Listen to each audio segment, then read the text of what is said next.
2025 is finally here, which means we have to do the 2025 channel update. Talk about what's up with the YouTube channel, talk about the collection goals, resolutions we have for 2025, a big goal that I'm aiming for in 2025, I'll explain later in the video. But let's just talk about the channel in general first, because you might have noticed through December, I haven't been posting a lot of videos. I've still been doing all the live streams every single Tuesday or Thursday, whenever they occur, but there hasn't been a lot of recurring content. And that's because I've been busy with cryptocurrency. Now, I know a lot of you don't care about that, you don't want to hear about it, so I'm not going to drone on about it, but as some of you guys know, I have held XRP, it's a cryptocurrency, I've held it since 2017. And this year in November or December, it exploded in value again. So this has now led me to trading, diversifying, just kind of putting together my portfolio, because the amount of money that I actually have in that is far more substantial than anything the YouTube does. So I had to get everything in line with that due to the recent explosion. And no, it's not a full-time job to be trading and stuff. I probably could have been posting videos, but I have been stressed out, man.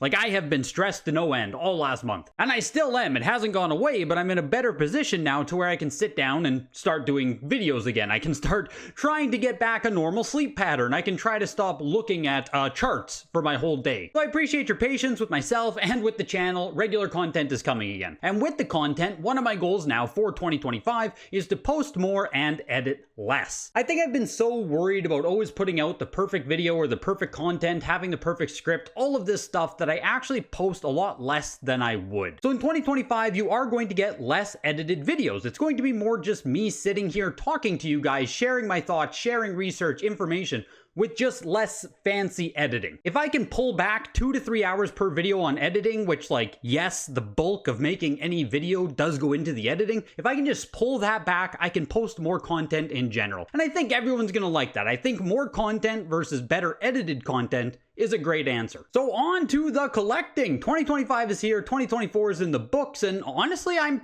pretty happy with how 2024 went. One of my biggest things from last year, and I made a whole video talking about this concept, was to stop buying junk, stop the junk purchases. And I actually did quite good at that, especially into the second half of 2024. I cut back my junk purchasing by like over half. I don't know the last time I've even sent something to my US middleman, and I used to send him games, you know, every month I'd be sending him junk, just $10, $20, $30 purchases, good price, good value, I'll put that aside for later. Right now, he has literally nothing from me. That is incredible. I don't know the last time he's had nothing from me. I still do gamble on stuff on eBay. I still go for some quick flips, all that stuff, but I stopped buying a lot of stuff just because it's cheap.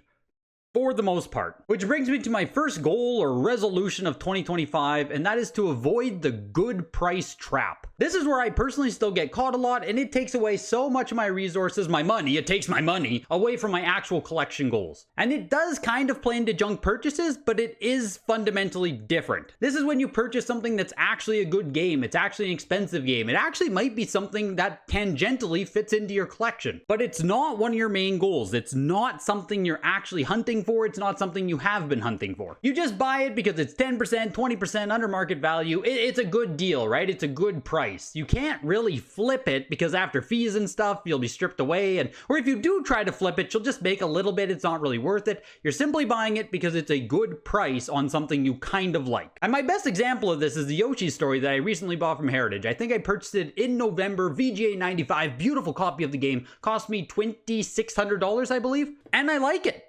I like Yoshi's Story. It's a good N64 game. I love collecting for the N64. You guys know this. But Yoshi's Story itself is never something that I would display on my shelf facing out. That would never be a mantelpiece for me. Even in VGA 95, it's still just Yoshi's Story, which is like a third tier N64 game. I have a bit of nostalgia for it, but it's not ultimately a game I care about. It's why I never bought a case fresh copy of the game back when they used to be like $200, $300. But I purchased it because when I saw it selling at auction for $2,500, in my head, I just thought, man, that feels too cheap. It feels too cheap for a good N64 game, a game I kind of like. I'll place a bid on it. And then I ended up winning it. And $2,500 for me is a lot of resources. That's a lot of money now tied up in Yoshi's Story. And this is what I mean with that 10 to 20%. Like, I might be able to flip it for a little bit of money. If I can even flip it, I might make $100-200 on it, right? There is no selling it for $4,000 right now. It's not an obvious flip candidate. It's just slightly below market. And that's something I want to stop doing entirely this year. It's insane how many purchases like that you'll make over the course of a year, over the course of a month, and how much actual money and resources that strips away from you from going after the items that you actually really want. Paying market value for something that you actually love feels way better than paying slightly below market value for something you kind of like. If you're still newer, it might be just exciting to get stuff, but the longer you do this, the more it matters to get those pieces that you actually want. Which brings me to the other huge goal for 2025 that I have, which is to sell more stuff. I need to sell so much stuff out of my collection. I need to consolidate down so much more. I need to get my living space back. I need to get this collection under control. And I know I've said it before, but like,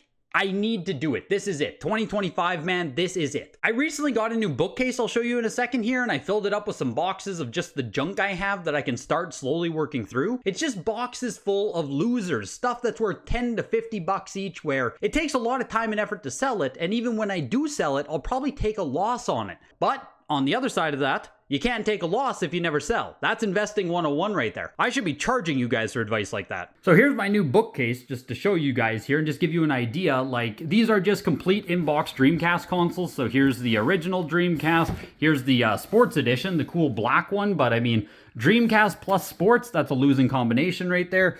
Some magazines and stuff, and boxes like this, where it's just stuff that isn't really worth grading, stuff that just isn't in good enough condition. I think this Gears of War is Canadian, I believe. Yeah, there we go. Got a nice Canadian copy of Gears of War 2. What am I supposed to do with that?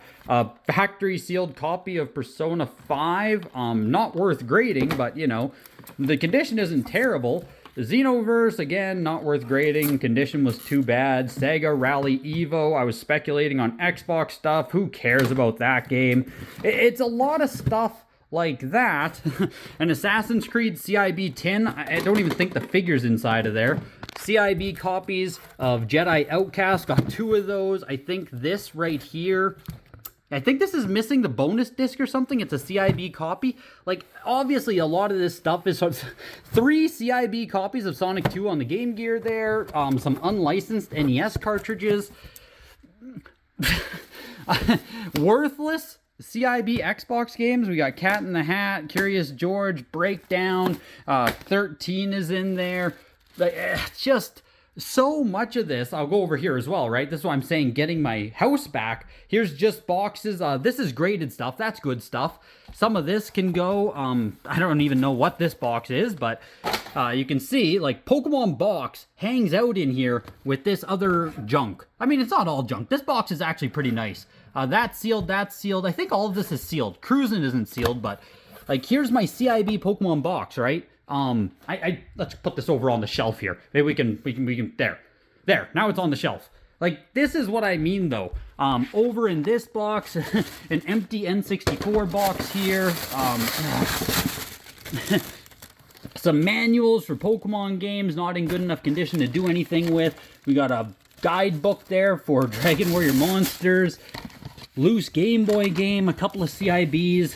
CIB Conkers is in there, I guess. Jesus. So yeah, there's a lot of stuff there where there is some value there, but it's not stuff that I really care about anymore to have in my collection. It's stuff that's in my collection that I don't actually care about collecting anymore. And I know a lot of you are like that. I know a lot of you have stuff like that, especially if you've been collecting for multiple years now. And clearly just saying I'm gonna sell it hasn't been good enough, so the motivation for selling this stuff, what we're gonna do here for 2025 is going to be Mission Mario. We're going to consolidate all of this junk that I still own here into a single item, a factory sealed Super Mario Bros. On NES. And it's not going to include any new buy, sell, flip through 2025. This is going to be purely funded by selling stuff I already own. Pure consolidation efforts. Now, factory sealed Super Mario Bros. Is no joke. The last 9.4A Plus that sold, which is the upper end that I can actually afford, I can't get 9.6, I can't get 9.8. The 9.4A Plus sold for $18,000. And of course, it's just an oval. I cannot afford a circle seal. We're going for a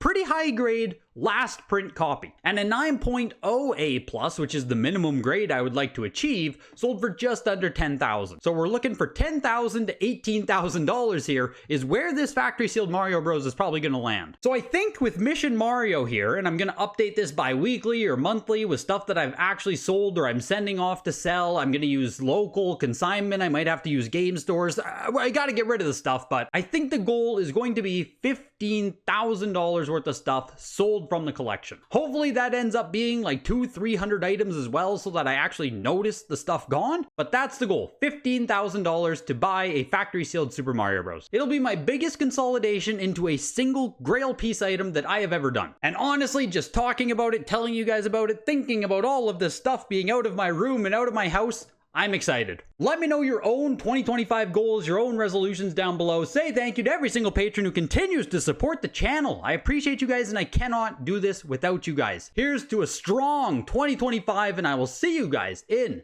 the next video. Bye.